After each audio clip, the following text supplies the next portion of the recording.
Service in Chicago has issued a severe thunderstorm warning for Kendall County in northeastern Illinois, northwestern Will County in northeastern Illinois, southeastern Cook County in northeastern Illinois, until 11 p.m. At 10:05 p.m., severe thunderstorms were located along a line extending from Plano to Aurora, moving east-southeast at 40 miles per hour. Hazard, 60 miles per hour wind gusts. Source, radar indicated. Impact, expects damage to roofs, siding, and trees.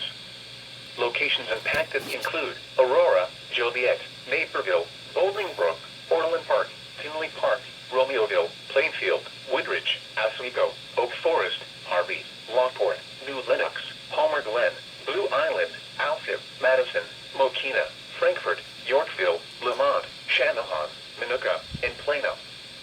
For your protection, move to an interior room on the lowest floor of a building. Torrential rainfall is occurring with these storms, and may lead to flash flooding. Do not drive your vehicle through flooded roadways.